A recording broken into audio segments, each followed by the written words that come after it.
नमस्कार दोस्तों।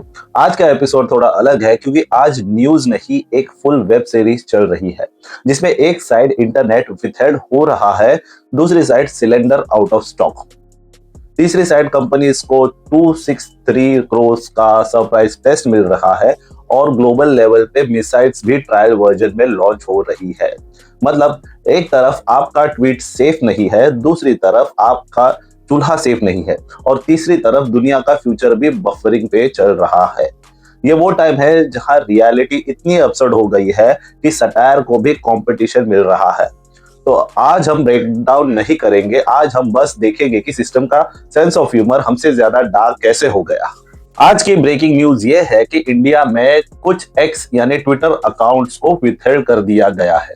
विथहेल्ड का मतलब अकाउंट जिंदा है पर सिर्फ बाहर के लोग देख सकते हैं। इंडिया में कंटेंट भी संस्कारी बन गया है। ग्लोबल ऑडियंस बोलेगी कि आपका सटायर बहुत अच्छा था, वीडियो काफी अच्छा था, और इंडिया में मैसेज आएगा ये कंटेंट देश के हित में गायब हो चुका है। सबसे फनी पार्ट, किसी को एग्जैक्ट रीजन नहीं पता। तुम्हारा अकाउंट ब्लॉक हो सकता है क्योंकि तुमने मीम बनाया, क्वेश्चन पूछा या सिस्टम ने सोचा कि कल को तुम कुछ बोल सकते हो। प्रिवेंटिव एक्शन भाई, विजनरी गवर्नेंस और मैसेज भी कितना प्रीमियम होता है। Withheld in India is response to a legal demand, मतलब ब्रेकअप भी नहीं, सीधा गोस्टिंग विथ एटीट्यूड। तुम गलत हो पर तुम क्यों हो वो खुद समझ जाओ। अब इंडिया में तो इंटरनेट चल रहा है, एक ओरिजिनल और एक फिल्टर्ड वाला, जहाँ पे सेफ्टी वर्जन जैसे नेटफ्लिक्स का इंडिया कट, कुछ सीन म्यूट, कुछ हटा दिया। जितना ज्यादा तुम क्वेश्चन करोगे उतना जल्दी इनविजिबल हो जाओगे। पहले लोग बोलते थे कि स्पीक अप, अब बोलते हैं कि बैकअप ले ले ब्रो। और आयरनी देखो, सटायर भी टारगेट हो रहा है। पहले जोक समझ नहीं आता था, अब जोक दिख ही नहीं रहा। प्रोग्रेस रुक गई है पूरी। कल को तुम दोस्तों को मीम भेजोगे और वो बोलेंगे भाई मुझे नहीं दिख रहा, तुम सोचोगे इंटरनेट इशू है। नहीं भाई, ये डेमोक्रेसी बफरिंग में है और डेमोक्रेसी खत्म हो गई है।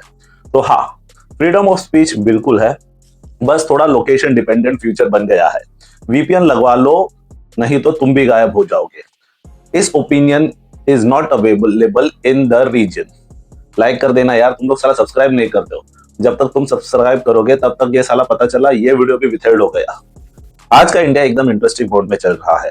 एक साइड बोला जा रहा है कि सप्लाई बिल्कुल ठीक है और दूसरी साइड हाई कोर्ट बोल रही है कि भाई एलपीजी एक्सपोर्ट बंद करो, पहले देश के लोगों को चूल्हा जलाने दो। मतलब सिचुएशन इतनी सॉर्टेड है कि कोर्ट को इंटरवीन करना पड़ रहा है। इधर ग्राउंड रियलिटी देखो, दिल्ली में पुलिस ने एक ही जगह से 610 सिलेंडर्स पकड़े है। 610। गैस एजेंसी थी या अमेजोन वेयरहाउस? रीजन सिंपल है, शॉर्टेज का डर और ब्लैक मार्केट का प्यार। लोग सिलेंडर ऐसे स्टोर कर रहे हैं जैसे बिटकॉइन हो, और ब्लैक मार्केट का कॉन्फिडेंस देखो। 1200 का सिलेंडर 5000 से 12000 तक बेचने का प्लान। मतलब एलपीजी अब नेसेसरी नहीं, लग्जरी आइटम बन गया है। ऊपर से फ्यूल प्राइस क्वाइटली बढ़ रहे हैं। बल्क डीजल और प्रीमियम पेट्रोल महंगा हो रहा है। तो एक तरफ सिलेंडर मिल नहीं रहा, दूसरी तरफ जो मिल रहा है वो अफोर्डेबल नहीं हो रहा। Perfect balance. सबका फेवरेट डायलॉग अभी भी वही है कि पैनिक मत करो, शॉर्टेज नहीं है। हाँ भाई, शॉर्टेज नहीं है, बस लोग सिलेंडर छुपा के बैठे हैं। कोर्ट एक्सपोर्ट रोक रहा है और पुलिस रेड कर रही है, बाकी सब नॉर्मल है। पूरा सिस्टम किसी नेटफ्लिक्स थ्रिलर जैसा बन गया है। पहले ग्लोबल टेंशन, फिर इंडिया में एलपीजी इशू, और फिर कंपनीज एक्सपोर्ट मोड में, फिर कोर्ट का ब्रेक, फिर ब्लैक मार्केट की एंट्री, और पब्लिक बस रिफ्रेश कर रही है। Cylinder delivered. सबसे फनी पार्ट यह है कि ऊपर से बोला जा रहा है सप्लाई फुल है और नीचे लोग बोल रहे हैं बुकिंग ही नहीं हो रही। मतलब सिस्टम और रियलिटी का लॉन्ग डिस्टेंस रिलेशनशिप चल रहा है। और असली मास्टर स्ट्रोक यह है कि जब चीजें कम होती है तो प्राइसेस बढ़ते हैं, प्राइस बढ़ते हैं तो लोग स्टॉक करते हैं, लोग स्टॉक करते हैं तो शॉर्टेज और बढ़ता है। ये कोई इकोनॉमी नहीं, ये सर्कल ऑफ एलपीजी चल रहा है। आगे क्या होगा? तुम सिलेंडर बुक करोगे और ऐप बोलेगा estimated delivery next financial year. तो हाँ दोस्तों, सब कंट्रोल में है, बस सिलेंडर ब्लैक में है, डीजल प्रीमियम पे है और कॉमन आदमी कंफ्यूजन में है। आप सब्सक्राइब कर दो वरना कल को ये वीडियो भी बोलेगा कि this content is currently out of stock in your region. अब आते हैं इंडिया के एजुकेशन यूनिकॉर्न यानी फिजिक्स वाला पे। जहां बच्चों को सिखाया जाता है एग्जाम कैसे क्रैक करें। और अब कंपनी खुद एक बड़े एग्जाम दे रही है। 260 करोड़ का tax notice. Income tax department ने बेसिकली बोला है आप कैलकुलेशन थोड़ा मिसमैच लग रहा है, और सीधा 260 करोड़ का बिल भेज दिया। मतलब स्टूडेंट्स 2 मार्क्स का आंसर गलत करे तो नंबर काटे जाते हैं, या थोड़ा मिसमैच हुआ तो पूरा क्वेश्चन पेपर ही वापस आ गया। फिजिक्स वाला फुल कॉन्फिडेंस में बोल रहा है कि हम ये चैलेंज करेंगे। मतलब वाइवा चलने वाला है बहुत लंबा। और कंपनी का कहना है कि बिजनेस पे कोई इम्पैक्ट नहीं होगा। वही क्लासिक लाइन जो हर स्टूडेंट बोलता है रिजल्ट से पहले, पेपर अच्छा गया था मेरा। असली कॉमेडी ये है कि इंडिया में एजुकेशन स्टार्टअप इतना ग्रो करता है कि यूनिकॉर्न बन जाता है, फिर सिस्टम बोलता है बहुत बढ़िया, अब टैक्स का चैप्टर भी सॉल्व करो। ग्रोथ के साथ रेवेन्यू भी ऊपर गया और नोटिस भी। 260 करोड़ सुन के आम आदमी सोचता है भाई इतने में तो मैं खुद का कोचिंग इंस्टीट्यूट खोल लेता।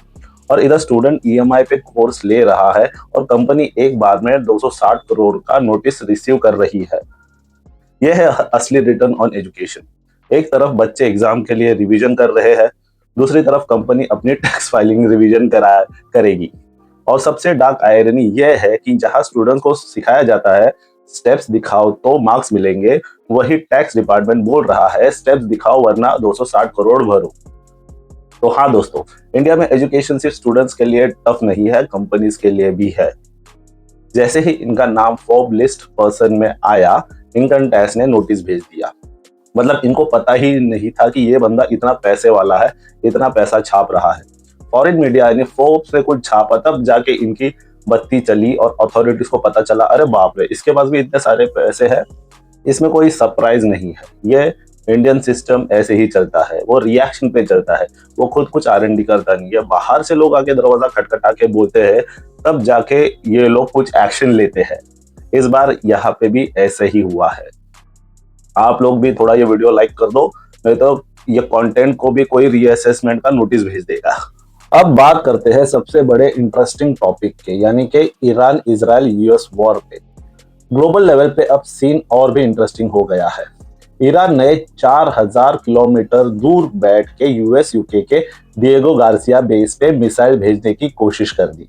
और ट्विस्ट यह है कि ईरान खुद बोलता था उसकी मिसाइल की रेंज सिर्फ 2000 किलोमीटर है। मतलब ये कौन सा अपडेट आ गया कि सीधा डबल हो गया? सरप्राइज फीचर या कोई हिडन सेटिंग अनलॉक कर दी?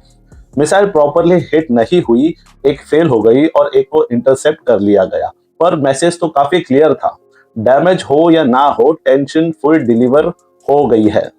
ये एग्जैक्टली वही सिचुएशन है जहां स्टूडेंट एग्जाम में फेल हो जाता है पर टीचर को डर लगता है कि ये साला अगली बार टॉप मारेगा।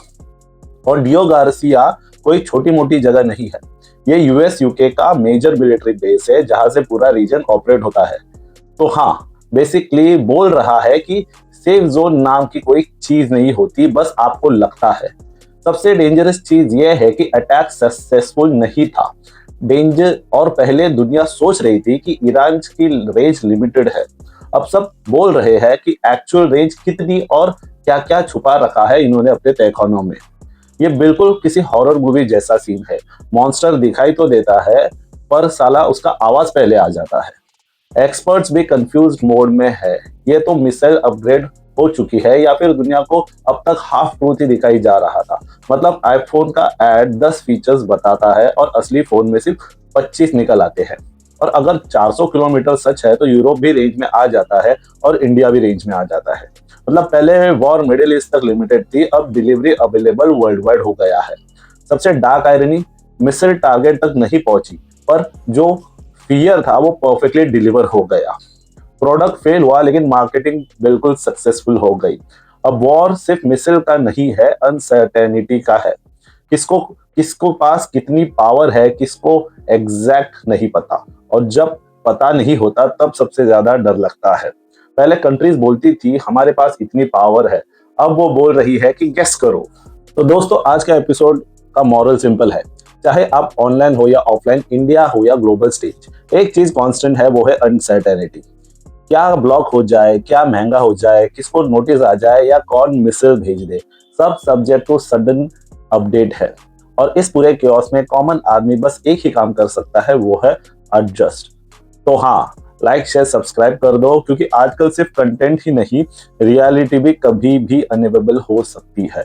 और कल को हो सकता है आपका ओपिनियन, आपका सिलेंडर या आपका पीस ऑफ माइंड सब बोले not available in your region. Thank you.